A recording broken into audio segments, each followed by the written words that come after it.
Hello అండి, welcome to my channel. మా husband నా కోసం కుళ్ళబరిగెలు కర్రీ చేశారు. సో మేమైతే కుళ్ళబరిగెలే అంటాం. సో ప్రాసెస్ చూసేద్దాం. అత్తయ్య ముందుగా చేసిన పేస్ట్ అండ్ అలాగే నేను ఉల్లిపాయలు టమాటోలు జ్యూస్ చేశాను. అది మా హస్బెండ్ అయితే ఆ చిన్న చేపల్లో అలాగే కారం సాల్ట్ వేసి బాగా మిక్స్ చేస్తున్నారు. మీరు నమ్మరు కదా, చూపిస్తారు.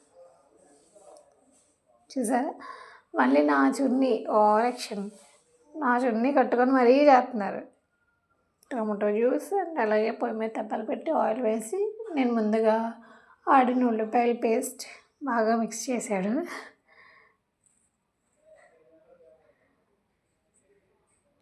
తర్వాత అత్తమ్మ ఆడిన పేస్ట్ నెక్స్ట్ అది కూడా బాగా వేగనివ్వాలి. చూడండి మీరు ఫుల్ ప్రాసెస్ జస్ట్ ఒక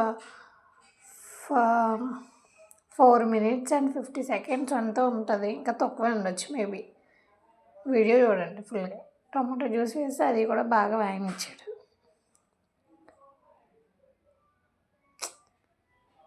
చూసారా మా హస్బెండ్ నా కోసం ఎంత ప్రేమగా చేస్తున్నారో.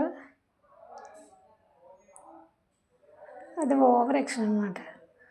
సో అలా అయిన తర్వాత పసుపు వేసాడు. తర్వాత మనం ముందుగా చేపలకనేది కారం అది పట్టి ఉంచాం కదా. సో ఇది వేగిన తర్వాత మా హస్బెండ్ ఏం చేశారంటే చింతపండు, చెప్పలేదు కదా, చింతపండు పులుసు వేశారనమాట. మా హస్బెండ్ ఏం చేశారు తెలుసా, మిక్సీ ఆడుతుంటే నేను ఆన్ చేయలేదు, కిందన బటన్ మా అత్తయ్య ఎవరు తిప్పేసి ఉంచారు. అది స్విచ్ ఆన్ చేయగానే తూలిపోయింది అనమాట చైర్లోకి. సో అందుకే మీకు తెలియాలి కదా. సో ప్రతి ఒక్కదానికి మా హస్బెండ్ నా కోసం చేశారని చెప్తున్నాను కదా. సో తను చేసిన పనులు ఏంటో కూడా వీడియోలో చూపిస్తారు, మీరు చూడండి. సో కారం వేసి బాగా వేగిన తర్వాత చింతపండు పులుసు వేసాడు. సో ఇప్పుడు అది మరగాలి మనకి. సో బాగా అంటే పొగ వస్తుంది కదా, పొగలు వస్తాయో మనం మూత వేస్తే. సో అప్పుడు దాకా మరిగించి మనం ముందుగా కారం ఉప్పు కలిపిన చేపల్ని అందులో వేయాలి.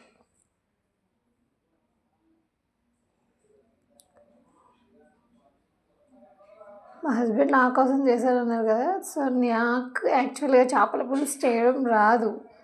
అంటే చికెన్ లాగానే, కాకపోతే పులిపేస్తాం, కానీ నేను ఎప్పుడు చేయలేదన్నమాట. అంటే నాకు ఒక భయం అనమాట, అమ్మో చేపలు విడిపోతాయేమో అని చెప్పి. ఈసారి నేను చేసినప్పుడు కూడా డెఫినెట్లీ ట్రై చేసి పెడతాను. నాకు తెలిసి తను వంట చేసినప్పుడు ఒక 5 times చేసి చూసి ఉంటాడు నిజంగా. అందుకే నేను అది కూడా వీడియో క్యాప్షన్ చేశాను. సో ఫైనల్గా సాల్ట్ వేశాడు.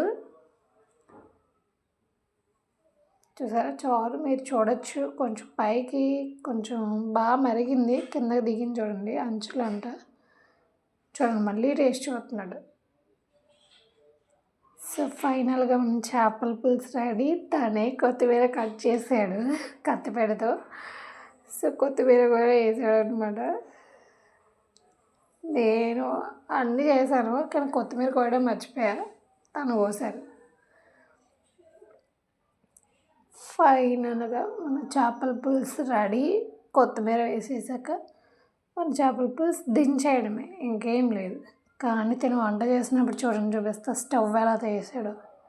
చూసారా, స్టవ్ని అంతా ఇలా రెడీ చేశాడు.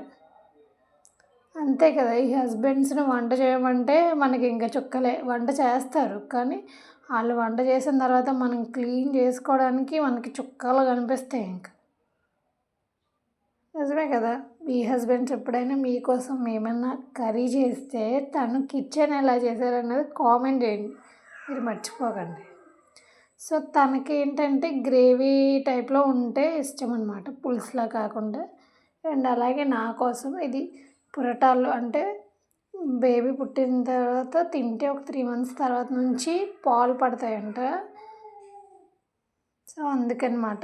వీటిలో మా సైడ్ అయితే కుళ్ళుపరిగెలు అంటారు, మీ సైడ్ ఏమంటారో కామెంట్ చేయండి. ఓకేనా. సబ్స్క్రైబ్ చేసుకోండి, మన వీడియోస్ చూస్తున్నారు కానీ సబ్స్క్రైబ్ చేసుకోవట్లేదు.